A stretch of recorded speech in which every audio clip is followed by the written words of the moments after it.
Previously on the Exploring India edition. Well, this is it. This is the environment in India.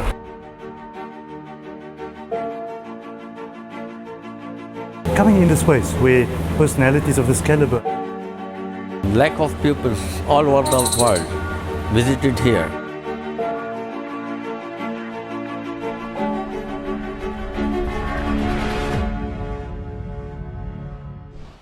A time warp to the era of the Mogul empires and the rule of the Maharaja.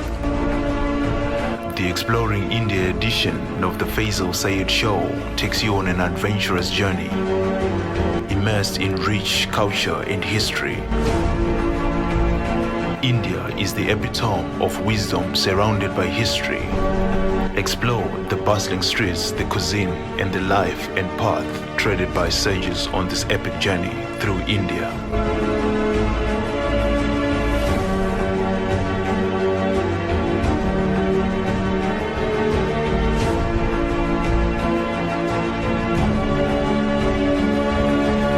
And so the spiritual journey has indeed begun. The visits to the mazars, dargahs and the shrines of the Sufi Saints, something that we have decided would be a core focus of this particular India spiritual tour. So we visited the shrine of Hazrat Bakhtiyar Kaki, looked at his rich history, understanding who his teachers were, and even visit the burial space of his teachers, which is sort of on the same precincts as where he is buried today. This particularly interesting episode goes on further where we move off and try to understand Kashmir itself.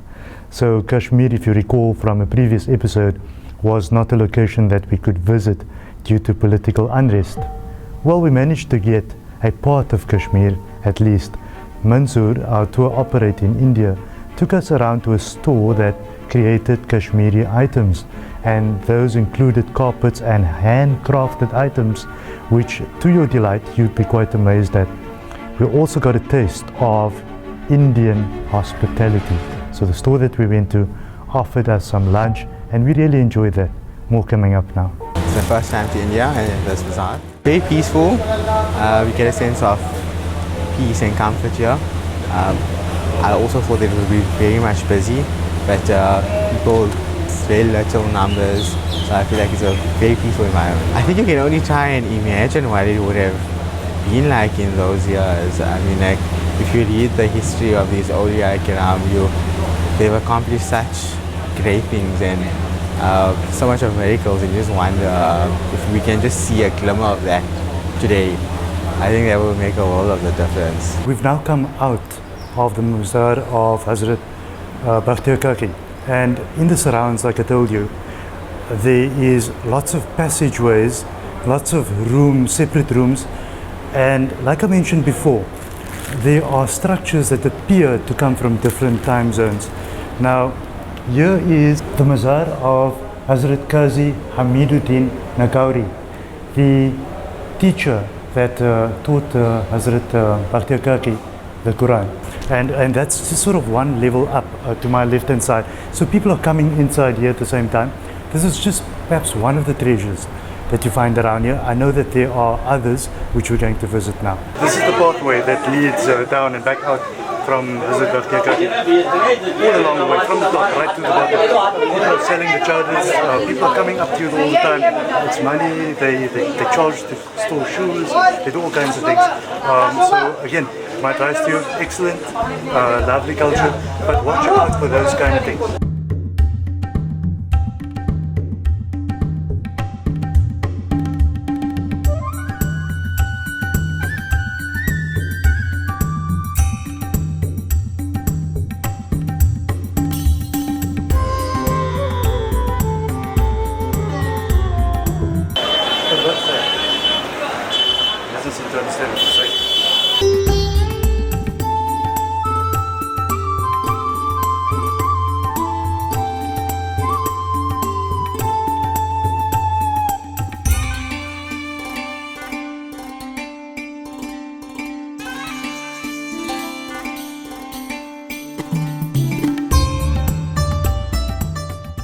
it's very spiritual. This place is very spiritual. If you come in here by the Khwaja Qutabuddin Bakhtiyar Kaki, actually there's a lot of people there that we saw, different people coming in all the time. And I think I just saw someone get conned for the first time also, where they made them give money for something they don't really need to give money. But I guess you'll find out most probably later in the documentary actually to who this actually happened to. But like I said, in these places you must also be careful just giving money to anyone, because at the end of the day they force you to give what they want and how much they want you to give them. And I feel that is where some of these things get lost at the end of the day.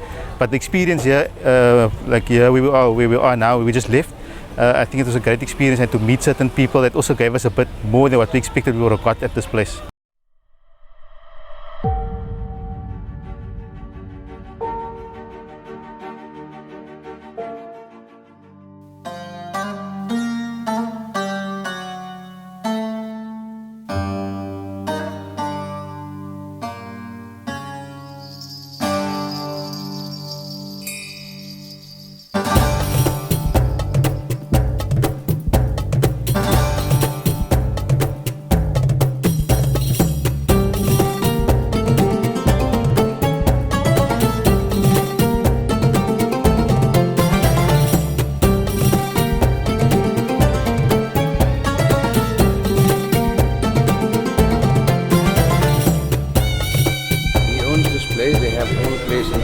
It's a very big family called Shaw family, and Shaw family has been in business for more than about 100 years. And they are basically from a Sufi family. They're like the background is from Sufis. So they always invite people, those who come from foreign countries, they invite them for their lunch, for a dinner. They talk to them, they make them very comfortable, and they host them in a very nice manner. So they do these ornaments and they have about 3,000 families working for them in mountains and villages. Those who make these shawls by hand for them, those who make this paper mache for them, those who make carpets and other stuff which is done by hand, basically from Kashmir, and they export it to the whole world. And art is dying all over the world. Now people don't have patience to make it. Everything is fast. So they still have the patience and they keep it alive. Thank you, Mansoor. Now that's really interesting because you always hear about these shawls from Kashmir, and they're always these high quality shawls. So this particular gentleman that's hosting us here for some lunch today, we don't know him, and that's the hospitality of Indian people. And he owns one of these factories where they employ more than 3,000 families. And these families put together these ornaments that you're probably seeing right now, some of the shawls and all that kind of things out in Kashmir. Yes. Assalamu alaikum. Welcome to my place in Delhi. Thank you. We have put some lunch for you. Thank you very much. We know that you have come from South Africa. Thank you. We are very happy to see that you are followers of Sufism. Yes, of course. And you are going all the Muslim shrines. Yes, we are. Hazrat Nizamuddin, Awliya, Bakhtiyar, Kaki. Yes. And especially Hindan Wali, Ajmer Sharif. Correct, yes. We're going there. Thank you we thank you for your hospitality on behalf of our group and behalf of Deen TV. Yes. I just said a couple of minutes ago, we don't know the man at all, but he's invited us for lunch. And I suppose that's India. That is absolutely India. Thank you. That is also the way of Sufism for hospitality. Correct, yes. Thank you very much. Because we have to be hospitable to our friends. Correct. Thank you. You are more than welcome. Thank you. Thank you. Welcome. So we're going around in the store. Guys were very hospitable to us. Something that makes you feel absolutely humbled by the hospitality. But they employ 3,000 families, and they got many centuries of a rich history coming into that. There are items in the store that are somehow pricey, but one needs to understand why. The craftsmanship in that is something else. These things are handmade and they're of the best quality. I just picked up a shawl that cost 8,000 South African rands. The reason for that is that there are 32 hand processes involved to make that. Something that one needs to appreciate. Brother Rafiq is going to tell me more about this particular box he's got and what goes into making that box. The famous handicraft item from Kashmir. This is all hand painted. Now in this also we get many different qualities. I'll show you two boxes. One will be in the range of around 3,000 rupees and the same size box which will be around 18,000 rupees. You can very easily make out the difference when you see the workmanship side by side, how they are done. Like this particular one, you can say an average quality. This is also handmade, hand painted, and the other one I'm going to show you, that is also handmade, hand painted. But you can very easily make out the difference when you see them side by side. How intricate is the work in this one and how's the work in this one. So that makes a lot of difference in the quality. Like suppose this box we can make in say 4 or 5 days. This box will take around a month to make one piece. One piece? One piece, absolutely. One person working on that? Yeah, one person, only one person can work on this particular one because it's all hand painted. I wish you were in Kashmir so that I can show you how these things are done, so you can believe that how difficult it is to make these kind of things.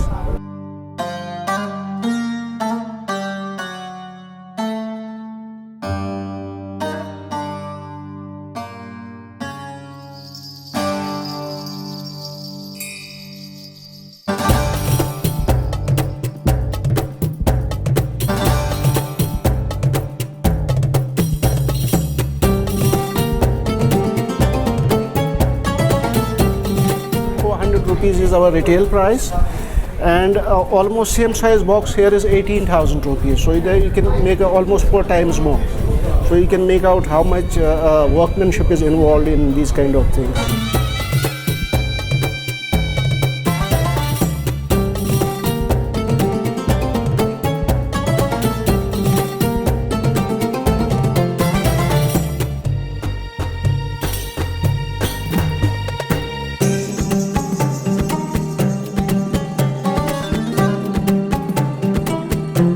I'll show you one small item which is very useful also. It's a coaster set. It has got a beautiful box outside, then it has got 6 coasters to put on the table. And these are hand painted? These are all hand painted.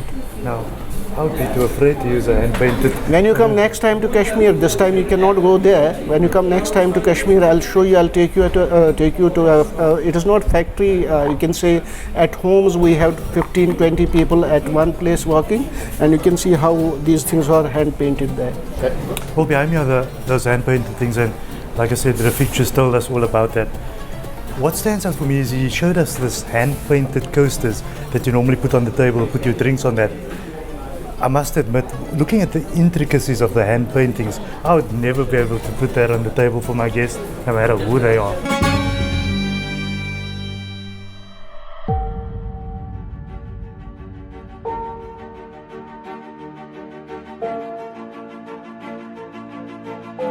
I find it absolutely amazing.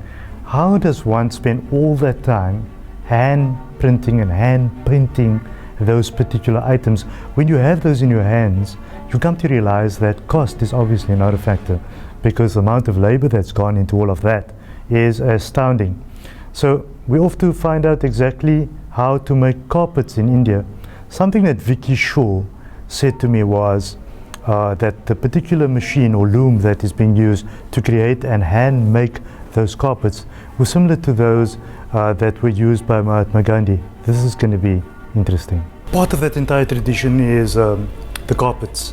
So it's the shawls, the carpets, those items that we saw that were handcrafted, hand painted. But the creation of carpets and manufacturing of carpets takes on a different form here in India, and that is via this, what they call a loom. And it's something that you traditionally operate to make those very expensive carpets. Mr. Shaw is going to tell us exactly how that's done.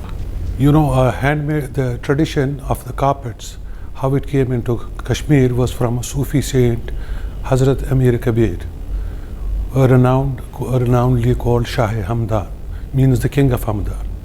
So he was a descendant from Hamdan, and he came to Kashmir. He was the first Sufi saint.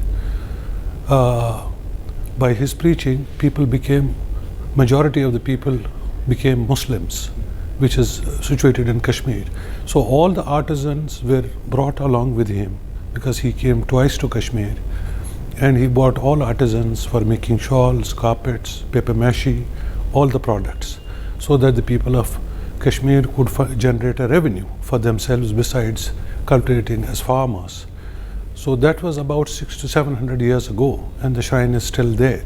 And if you see and look at, you are looking at a loom which is made of a wooden structure, which is then people sit in the family in the winter time, because in winters it becomes very cold and it can become -12, -15 with a lot of snow in far-flung village areas while they start weaving the carpets.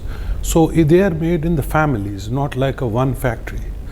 So this generates the revenue for them in the summertime to buy other things besides crops, because in the summertime they mostly work on the fields. So winters is a longer time they spend on weaving a carpet.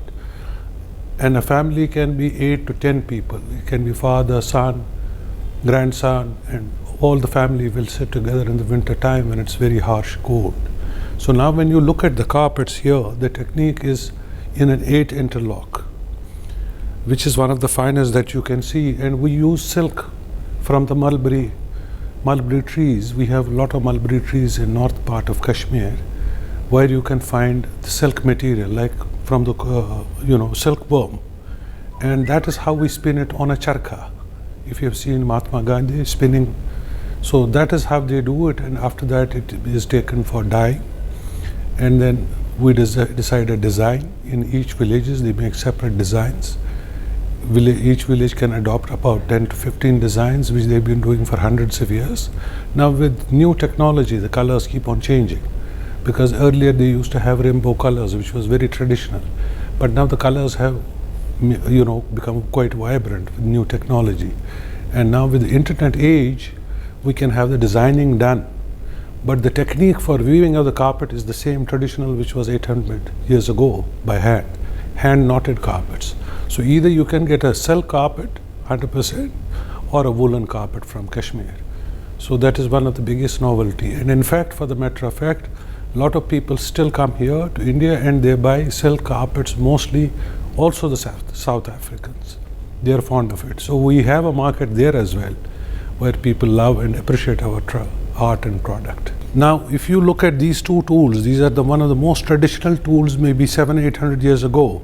Now this one we call panja, and this is which looks like a tilted sword, like a very small one. So every knot which is tied, then it is cut, and then you mesh it down to reinforce it, to give it more strength in the carpet. And in 1 square inch, we can make approximately 676 knots per inch, warp and weft from top to the across. So that is the high density. You can also get about 900 knots per square inch, which is 30 by 30. Now if you will just see, I like to show you this thread here. This is the silk thread, the colors that we are using. And these are just few of the colors that we have right now here, but there are a lot more that we do. So this is a small carpet that we are making in silk at the moment. If you see here, this is just for demonstration because we love to show it. This is half. We have finished about 1.5 feet of the carpet, which is pure silk. Now I like to show you a carpet which is already completed, because once the carpet is finished from here, then it goes for washing and then clipping, and it has a life of more than 70-80 years. Now if you walk along with me, I would love to show you a carpet here so that you will see the difference.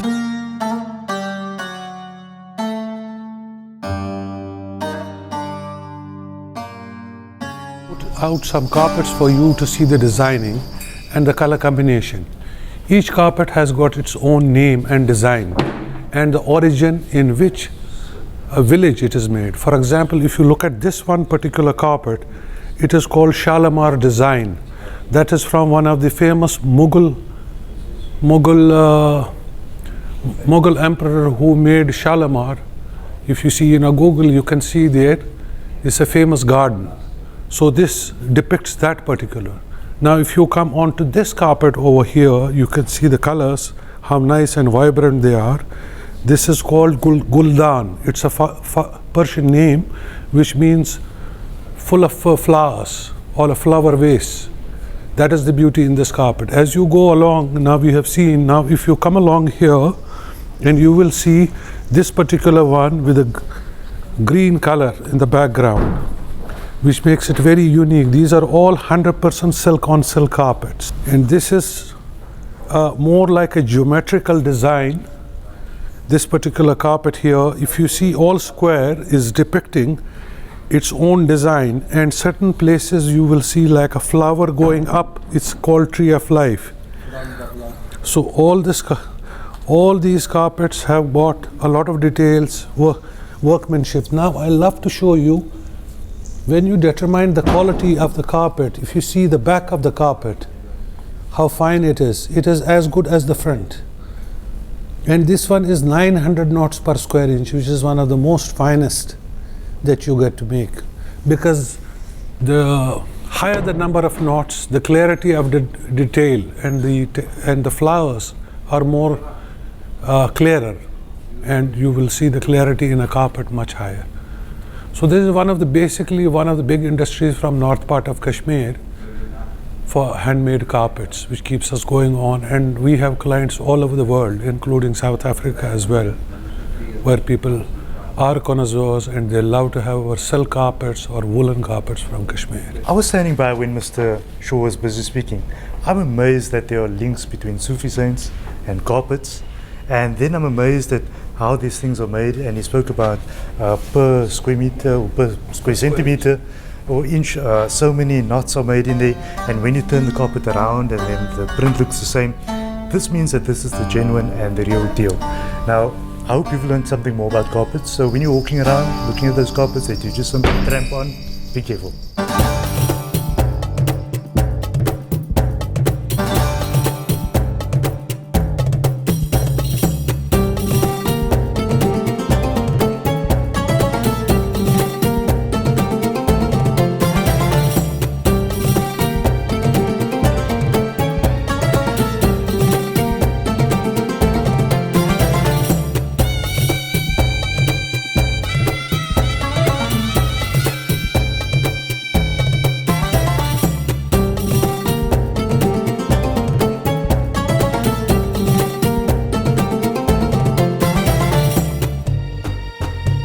How do you like this? Very nice. Very nice. All Indian? Very different what we had. Very different. So you like it, huh? I like it. Okay, it is tasty? It's very tasty.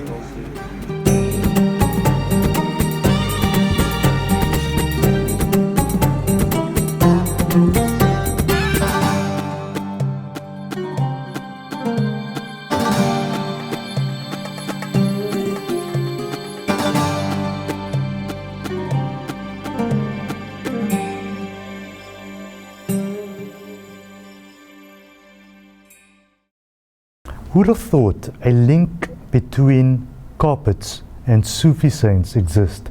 Well, that's what you heard from Vicky Shaw. Something that just amazed me, that there was an actual link between a saint and carpets, and there's some rich history there, especially in Kashmir. What we learned from this episode is that the people of India is a nation that is enshrined in hospitality, and I picked that up myself.